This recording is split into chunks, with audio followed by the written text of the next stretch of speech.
विश्व हिंदू परिषद पुरी जिलार नवगठित कार्यकारिणी बैठक शनिवार अपराह्न समय पुरी हाथियाखड़ा मठ परिसर में आयोजित हो जाइछि। परिषदर नूतन जिला सभापति रघुनाथ महापात्र अध्यक्षतार अनुष्ठित बैठक को संपृक्त मठर मठाधीश सुखराम दास महाराज प्रदीप प्रज्वलन कर आनुष्ठानिक भाव उद्घाटन करथिले। निजर आशीर्वचन में मठाधीश श्री दास सनातनी संस्कार और हिंदू मान सुरक्षा समेत देशर रोहिंग्या और बांग्लादेशी अनुप्रवेशकारी हटाଯିବା दिगरे निज निज स्तर में समस्त उद्यम कामना करथिले। बैठक में परिषदर ओडिशा पूर्व प्रांत संस्कृत प्रमुख पंडित सत्यनारायण दास, पूर्व प्रांतर सह संयोजक उमाशंकर आचार्य और प्रांतर मठ मंदिर सुरक्षा और अर्चक पुरोहित संपर्क प्रमुख राजेन्द्र कुमार महांती सम्मानित अतिथि भाव मंचासीन थिले। बैठक को संयोजना करथिले जिलार अन्यतम सह संपादक गौरव कुमार कर।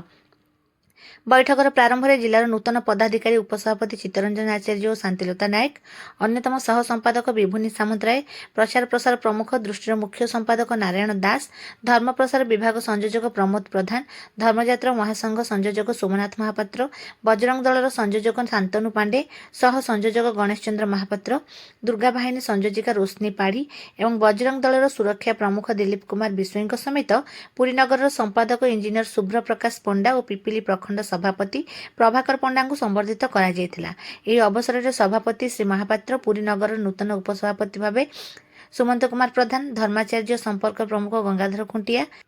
और अधिवक्ता प्रताप कुमार मिश्र, ब्रह्मगिरी प्रखंडर सभापति संजय कुमार नायक, संपादक दिव्यरंजन दलाई, बजरंग दलर संयोजक रश्मिरंजन दलाई और सह संयोजक विप्लव सामंतराय, अस्तरंग प्रखंडर संपादक बिरंची नारायण पति, सह संपादक विष्णुचरण स्वाई और मातृशक्ति संयोजिका प्रभाती बारिक नाम घोषणा कर दायित्व प्रदान करथिले। बैठक में बांग्लादेश हिंदू मान चली अकथनीय अत्याचार तीव्र निंदा करा जायथिला।